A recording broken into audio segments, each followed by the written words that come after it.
Hello everybody, my name is Emily Milbach. I work for a children's mental health facility. April is known as Autism Awareness Month, and while many of us may have already heard of autism, fewer of us would have heard of the treatment for autism, which is applied behavior analysis. So think about it, when was the last time you got on Facebook and saw an awareness campaign for applied behavior analysis? No, probably not. Autism maybe, but maybe not for this treatment. Autism, or applied behavior analysis, is one of the most effective forms of treatment for those who have autism. So I'd like to share with you today why it makes such a difference for those who have autism and what it does, and perhaps we can start cultivating an awareness of the treatment rather than the challenge. Those who have autism may struggle with verbal communication or social reactions to situations. So they might have trouble reacting to situations in society or with their peers in socially acceptable ways.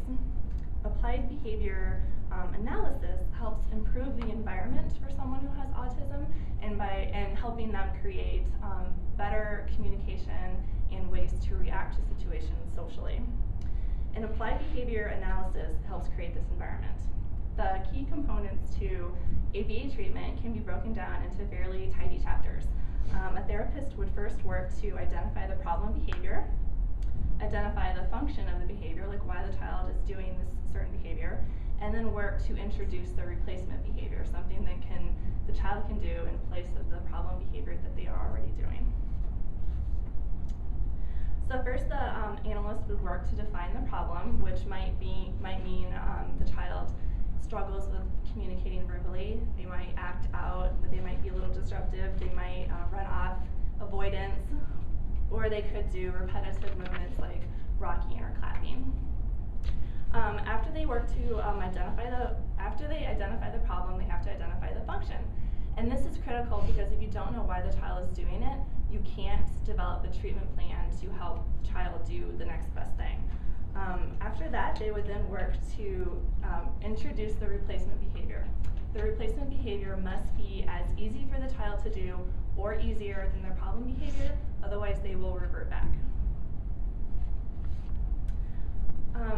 Applied behavior analysis can work wonders for a family who has a child with autism, a family who has been told your child will never learn to talk or will never say I love you. They can break into tears when their kid says, I want cereal for the first time. So it's really a marvelous treatment, and if we can better understand the treatment method, we can move towards that rather than the challenge. Yay! Great. So lots of information. Yeah. But clearly, one of the things you might think about is just paring down the information a little bit more, because I was a little bit getting lost. But I was with you trying to follow. Right. One thing, projection. You have a quiet voice. So if you could, for me, try to do the introduction of your speech again, and we'll, as a class, see if it's loud enough. Because I had a hard time hearing you back here. I don't know how people felt up there. So try the introduction to your speech again, and try to boost it up a little bit. Right now? Mm-hmm. Yeah. Hello, my name is Emily Milbach. I work for a children's mental health facility. I think you could go louder. Try again. Really? I feel like I'm talking really loud. No. Okay. Hello, my name is Emily Milbach, and I work for a children's mental health facility. Good. Yeah. Good. You guys felt like Really? I feel like I am shouting. No. Try it again and just let's hear it again. Okay. Hello, my name is Emily Milbach. I work for a children's mental health facility. That wasn't as loud. You were That louder. wasn't. You go down. Try it one more time louder.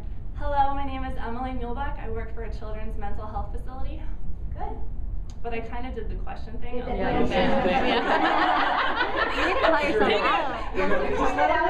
I know. Yeah, and one of the things that I was going to also say is that you speak pretty fast.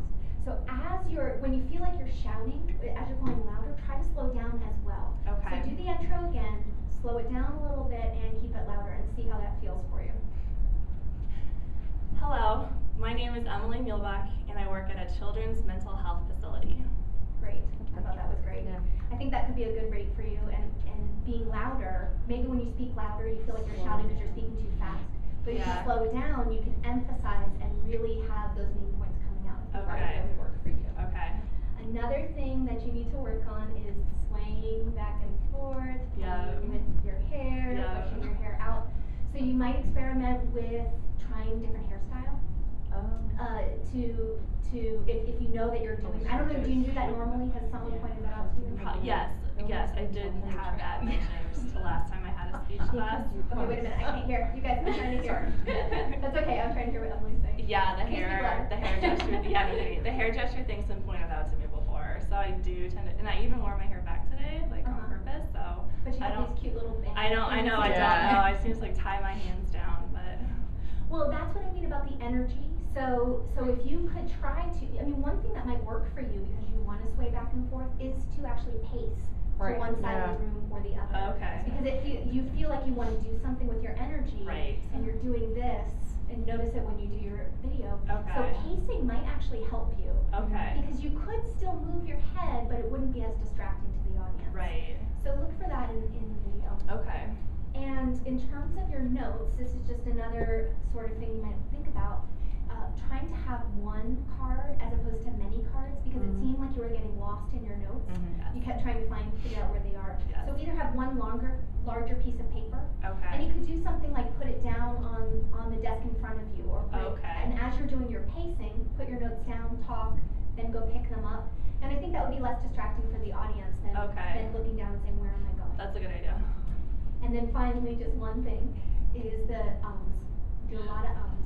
So look for that on your video. I do it too, and it's one of those things. Just keep, once you're aware of it, you can start catching it. I do it more when I feel less prepared, and because I had so many note cards with me, it's because I wasn't remembering my transitions as well, which is why I had to put things into note cards.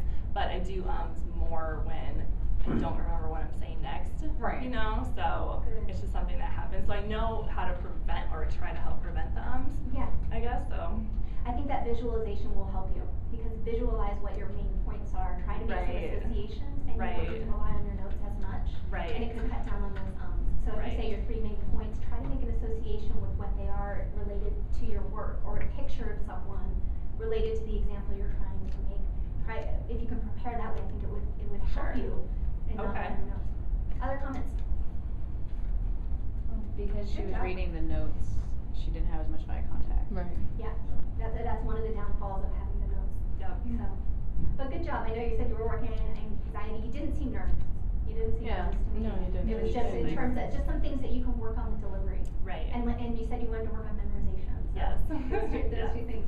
So Yes. practice a little bit tonight. Look at your video. Okay.